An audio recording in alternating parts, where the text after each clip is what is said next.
നിങ്ങൾ എഴുതി വെച്ചോ, എടോ ഒരാളെ 4 പേരുടെ മുമ്പിൽ നിങ്ങൾ നാണം കെടുത്തിയാൽ 40 പേരുടെ മുമ്പിൽ അള്ളാഹു നിങ്ങളെയും നാണം കെടുത്തും. അള്ളാഹു കാത്തിരക്ഷിക്കുമാറാകട്ടെ.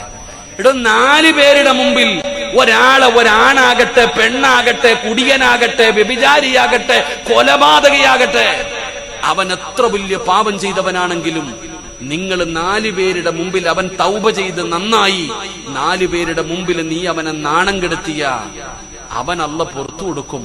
നീ ഓർത്തിരുന്നോ, നീ വീടിന്റെ അകത്തിരുന്ന് ചെയ്താലും അള്ളാഹു അത് നാട്ടുകാരെ അറിയിക്കും. അള്ളാഹു നമ്മളെ കാത്തിരക്ഷിക്കുമാറാകട്ടെ. സൂക്ഷിക്കണം, ഭയക്കണം. നിസ്സാര കാര്യമല്ല. നീ ആരും അറിയാതെ രഹസ്യമായി വീടിന്റെ അകത്തിരുന്ന് ചെയ്താലും അത് പരസ്യമാക്കൂ അല്ലാഹ്, അത് നാട്ടുകാരെ അറിയിക്കുവല്ല. കാരണം നീ ഒരു മനുഷ്യന്റെ കണ്ണ് നനയിച്ചവനാ, ഒരാളെ നാണം കെടുത്തിയവനാ. അത് അത്രയ്ക്കും വലിയ പാപവാ, ചെറുതൊന്നുമല്ല.